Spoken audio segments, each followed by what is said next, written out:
Hey, what's good, y'all?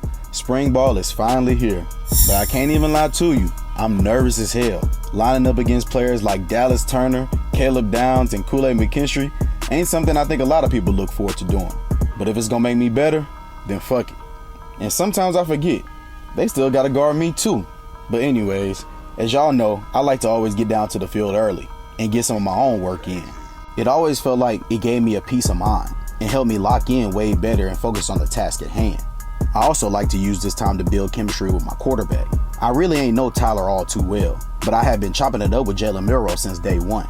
So I asked him to come out early and get some work in with me. I love the power behind his throws. It seemed like he could throw the ball a quarter mile. How much you want to make a bet I can throw a football over the mountains? But I don't know if he was just inaccurate sometimes or he just wasn't used to my speed. But hey, it's the first day, right? How would I know? We just gotta keep working together and I'll get a better feel for his game and he'll get a better feel for mine. But just when I thought we was getting in tune with each other, here this nigga Cecil come. I guess he ain't like the fact that we had came out early and saw us putting in that work on the field, cause he sprinted right over and just hopped straight into our drills. I don't got no problem with dude, but after what I heard him say the other day, I really ain't got too much words for Buddy. And he didn't either. But by the time practice had officially started, I knew exactly what kind of timing he was on. I don't know what I did to this nigga, but he been on straight bullshit, man. Hopping in front of me for reps, telling me the wrong plays, and still talking shit. He had the coaches looking at me like I never touched a football in my life. See, what had happened was, coach would call the play in from the sideline, and he was supposed to relay the signal to me. This nigga would literally have me running the same routes as him, and then say, I told him to run a whole different route. And after a few plays like that, coach had seen enough and took my ass right off that field and had me watching on the sidelines like some kind of bozo. I was so damn heated, bruh. But I ain't the excuse making type, so I just had to take it on the chin, learn from it, and move on. I felt like the worst thing to do was start complaining about teammates on the first day of practice. But you know what? I ain't going for no more of that petty shit. It's time to show why I'm here. I can't let none of these guys get the one up on me at all. And trust me, in these one-on-ones, I for sure came out to play.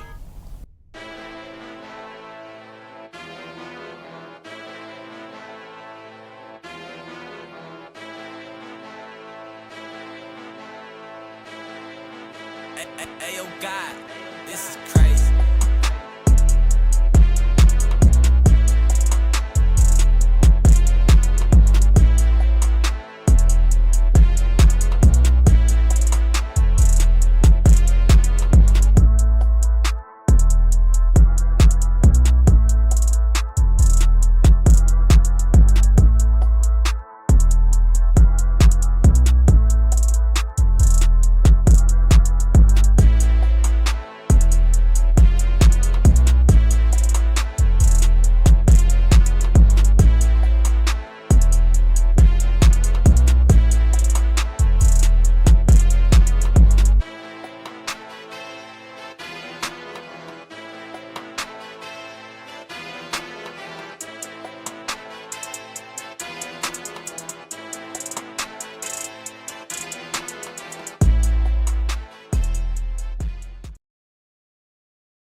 The next day we started practice off in half shell. It felt good getting the pads back on again, because we were starting to get a little bit more physical, but I felt like I still was holding my own. It's a lot more pressure on me than it was in high school, and their speed almost seemed to match mine too.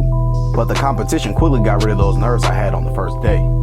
During 7-on-7 that day, I was damn near unguardable. Not only because of my speed, but all that extra work I had been putting in, selling my routes and making them as crisp as possible. It all had seemed to pay off. What made me feel even better is that nigga Cecil was out there struggling. I know, that seemed like some hating ass shit, but let's be real. He treat me like I'm his arch nemesis or some bullshit. You would think the transition from high school would be way harder than transferring from a JUCO. But hey, you can't compare me to that nigga, right? Just know it felt good outperforming the competition, alright? But anyways, we ended practice off with offense scouting as the defense. So a couple of the backup receivers went and switched jerseys with some of the defensive guys and vice versa. Just so we can get a look without any confusion, disruptions, or injuries, you know? And coach put me in as starting slot receiver. That shit felt amazing. I felt like I showed off my skills and earned this spot. But man, taking that shit lightly would be one of the worst mistakes I ever made. Ready, go!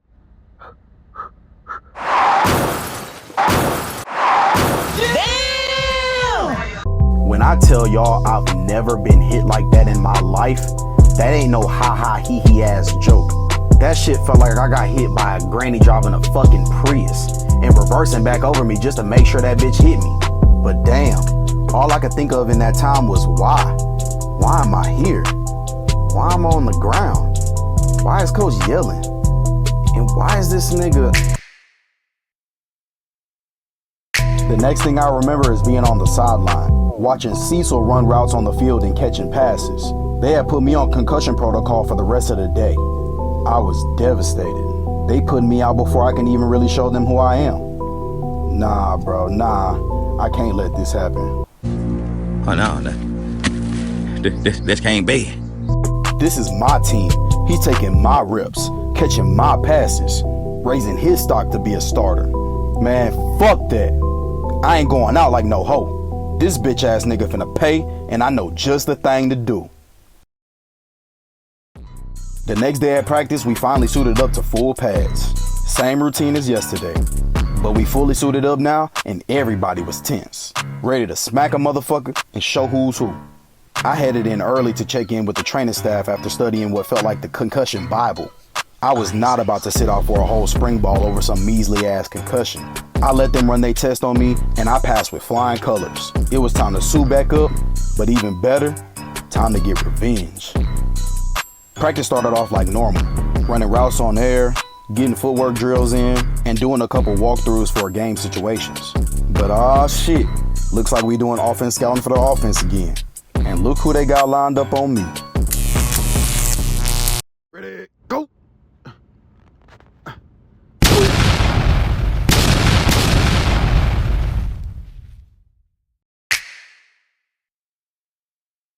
Cock-a-doodle-doo, nigga. After that second situation with Cecil, coach wasn't having none of that shit. He kicked us both off the field and told us not to come back until this beef was settled. And he for sure let us know 2 grown-ass men on his team fighting is not gonna fly. I feel like I ain't do shit wrong. That motherfucker been headhunting me since I got here. And you can call me stubborn and selfish all you want to. Fuck that man. Trying to injure your teammates, that shit crazy as hell. And just cause I got my get back don't make me some kind of hoe ass nigga. But I guess if I want back on that field, I'm gonna have to make something happen. And I don't even know what the fuck to do. Man, y'all need to squash this shit tonight. Man, talk to him. I don't start nothing. I just finish it. Only way one of us gonna do that is if he leave. I ain't going nowhere.